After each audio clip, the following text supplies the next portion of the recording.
Otep à tous, bien-aimés frères et sœurs, les puissances occidentales ont un principe. Tant qu'ils n'obtiennent pas ce qu'ils veulent, ils sèment le chaos total. Le principe, c'est lequel? Après moi, c'est le déluge.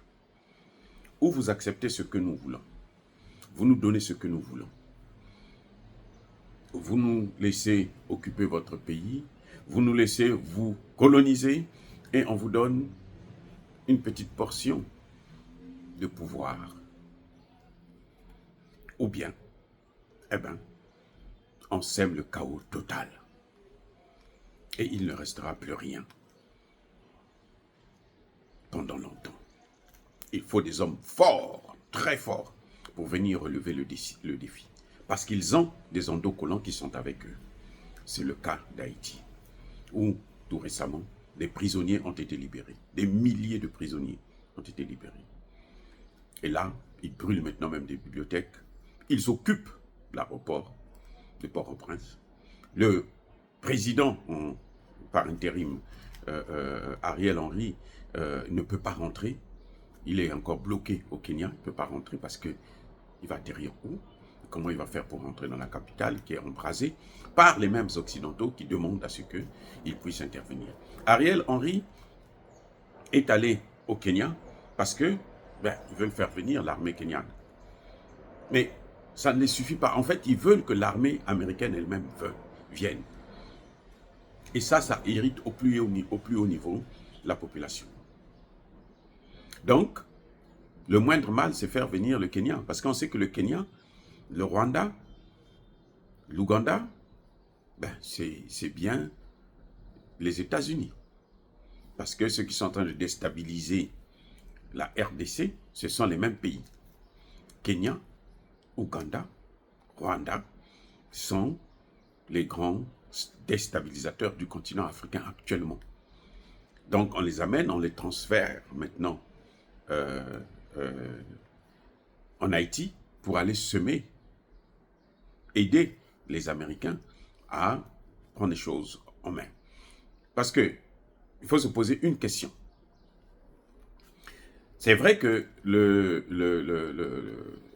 la Cour constitutionnelle du Kenya avait rejeté la demande du gouvernement d'envoyer ses soldats en Haïti en demandant que Haïti puisse donner d'abord son aval.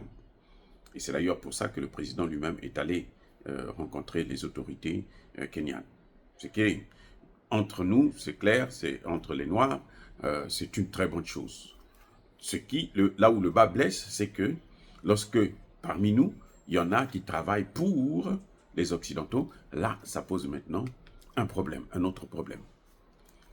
Parce que l'intérêt, justement, de l'Afrique, l'intérêt d'Haïti ne sera pas là. Haïti devrait chercher sa propre voie, quitte à ce qu'il puisse travailler avec les Russes, par exemple, qui ont fait leurs preuves dans ce domaine. On le voit au Mali, au Burkina, au Centrafrique, au Niger. Alors que les autres, on a vu leur œuvre. En Libye, ce qui a débouché au terrorisme au Mali, au Burkina, au Niger. On voit leurs œuvres au Centrafrique, on voit leurs œuvres au Soudan et en Somalie. Voilà, les exemples comme ça se multiplient en RDC. Donc, on ne laisse pas aux Haïtiens le soin de choisir leur voie, le soin de choisir leur partenaire. Et ce sont ces mêmes gens qui viennent nous parler de démocratie. Pendant 30 ans, il y a eu, plus de 30 ans même, il y a eu la démocratie en Haïti. Très bien. Regardez le résultat. La démocratie que les Occidentaux ont exigée. Ils ont même amené une mission des Nations Unies. J'ai travaillé dans une de ces missions. Vous voyez?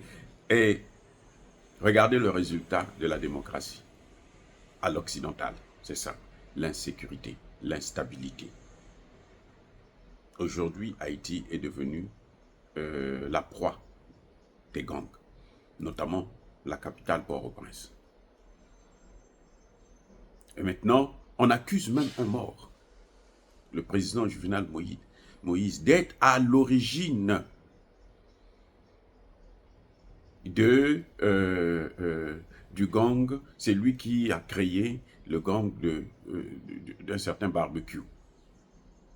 Alors, attendez, c'est-à-dire que, et ça c'est le propre des Occidentaux, c'est que quand ils décident de salir quelqu'un, même après sa mort, on continue à le salir.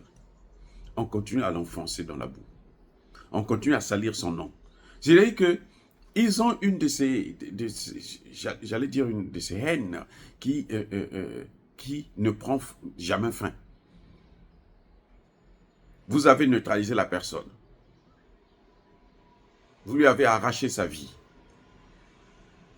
Mais quand même, vous continuez encore à le salir. Il n'y a pas longtemps, on accusait même sa femme d'être à l'origine, d'être complice du coup d'État, de l'assassinat de son mari. C'est incroyable, mais vrai. Et ça, c'est le propre des Occidentaux. C'est ce qu'ils ont fait à Kadhafi. On l'a sali, même après l'avoir neutralisé. Parce que c'est dit que pour eux, c'est le plaisir de faire ce qu'ils font. Et ça, c'est terrible, c'est malheureux. Bref, une question se pose. Oui, le Kenya va aller. Qui va financer cette opération? Eh bien, je vais vous le dire. Les États-Unis, le Canada, la France en tête pour financer une telle opération. Mais pourquoi ils s'intéressent tant à financer des opérations de règlement de crise dans d'autres pays, alors que chez eux, ici, là, il y a 20 millions de sans-abri, 65 millions de pauvres. J'ai pas bien dit. 65 millions, pas milliers, je dis millions de pauvres, 20, 20 millions, je répète encore, pas des milliers, mais de millions de sans-abri. Alors qu'il y a les abris ici, là. On ne les aide pas à avoir une meilleure vie dans le pays dit le plus riche au monde, mais ils préfèrent aller aider les Haïtiens. Vous croyez qu'ils sont normaux plutôt? Vous croyez? Vous croyez que c'est sincère? Ceux qui vont financer l'opération, ce sont ceux qui ont intérêt à prendre le contrôle du pays. Ils l'ont fait par les Nations Unies à plusieurs reprises. La mission dans laquelle moi j'ai travaillé, ce n'était pas la première. Avant moi, il y avait d'autres missions. Et maintenant, ils ont vu que maintenant, ça devient de plus en plus difficile de passer par les Nations Unies puisque le Conseil de sécurité est bloqué. Donc, ils le font maintenant de façon bilatérale ou multilatérale. On échange, on s'arrange à avoir des pays, comme toujours, comme Haïti, ce sont des Noirs, des Africains, on les prend, on prend d'autres Africains. Bon, allez-y, faire le travail des Nations Unies. Et puis nous, on viendra jouir des retombées, de ce qu'on va atteindre nos objectifs, en quelque sorte, recoloniser le pays.